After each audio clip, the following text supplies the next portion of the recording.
પાંડુરંગ પાંડુરંગ પાંડુરંગ.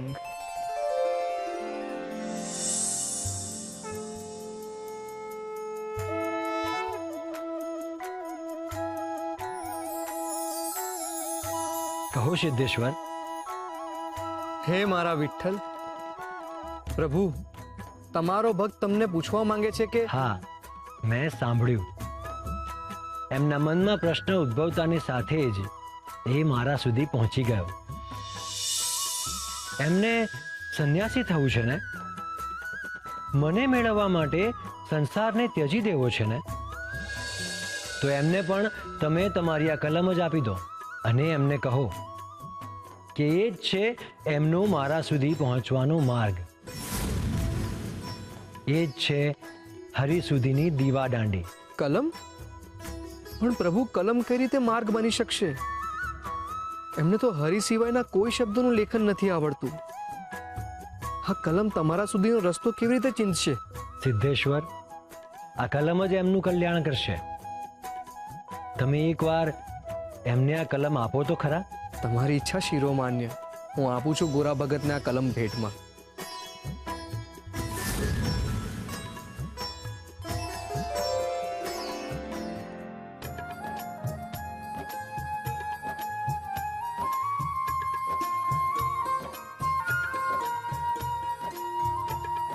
ભગત, લો આ કલમ.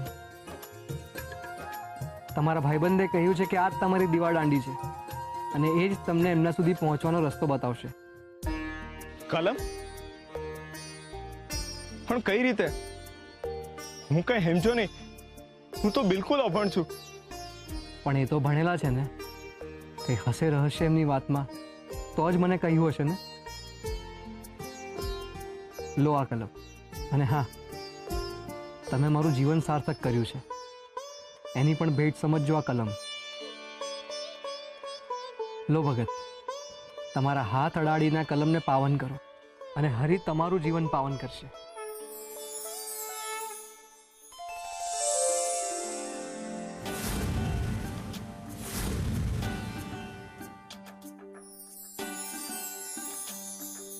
અરે, આ તો ફરો બની ગયો.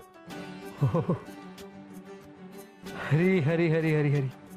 હવે સમજો ભગત, હરિ સુધી પહોંચવાનો માર્ગ આપણે નક્કી નથી કરી શકતા, તો હરિ પોતે જ નક્કી કરે છે. જો હરિએ તમને બહુ જ ઉત્તમ માર્ગ બતાવ્યો છે એમને પામવાનો. બધા પોતપોતાના કર્મો થકી જ હરિને પામી શકે છે. તમે પણ તમારા કર્મો થકી જ હરિ સુધી પહોંચશો એવો અણસાર કલમ થકી હરિએ તમને આપ્યો છે. હવે તમને સંન્યાસી બનવાની કોઈ જરૂર નથી, કારણ કે સંન્યાસી બનીને તમે એમને પામી નહીં શકો. આ ફરા થકી જ તમે કૃષ્ણને પામશો અને એમના સુધી પહોંચશો.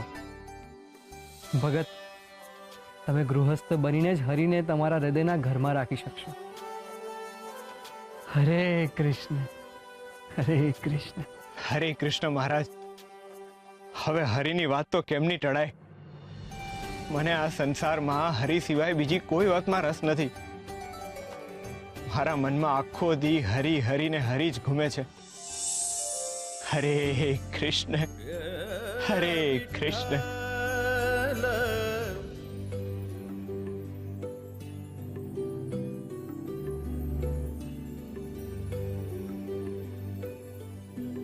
તું કોની વાત કરે છે વાલી? આ મેં મારે બોલાવતું તારે આને લંબા પણ થોડી વાર લાગશે. એના ગળે તે મારું ગળ કાઢે એમ મારું ગળ બાતલાવા તું બેસ મેં લઈ આવતું.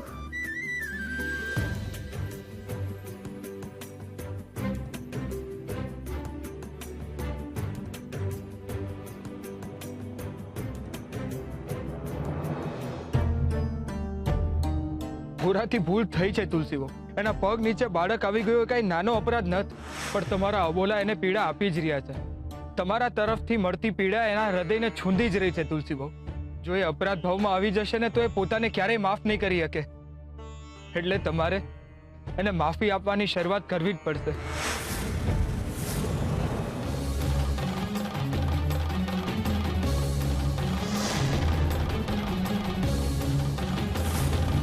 બાકી આતે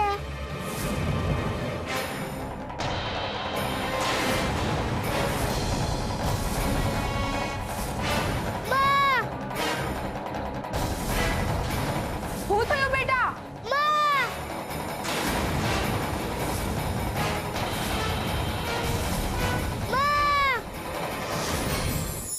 મમતા એક એવા વૃક્ષનું મૂળ છે જે ક્યારેય સુકાતું નથી. ક્યારેક કોઈ સ્ત્રી પુત્ર વિહોણી થઈ જાય, એનો ખોળો જો સૂનો થઈ જાય અને ફરીથી એના ખોળામાં કોઈ નાનું બાળક આવે, ભલે પછી એ એનું પોતાનું ના હોય, તેમ છતાં પણ એ સ્ત્રીની અંદર ફરીથી માતૃત્વનું ઝરણું ફૂટી નીકળે છે. એકવાર સ્ત્રી માતા બને પછી કદાચ એ સ્ત્રી મૃત્યુ પામે, પરંતુ એની મમતા ક્યારેય મૃત્યુ નથી પામતી. મમતા એક એવી સદાકાળ લાગણી છે જેને સતત વહેવું છે. એને બસ નદીની જેમ માર્ગ મળવો જોઈએ વહેવા માટેનો. અને એટલે જ મમતાની લાગણી હંમેશા ભાગ્યશાળી સ્ત્રીઓના નસીબમાં જ હોય છે. મમતા માટે માં બનવાની પણ જરૂર નથી, બસ કોઈને બાળક માનવાની જરૂર છે. એટલે જ તો કે છે માં એ માં, બીજા બધા વગડાના વાહ.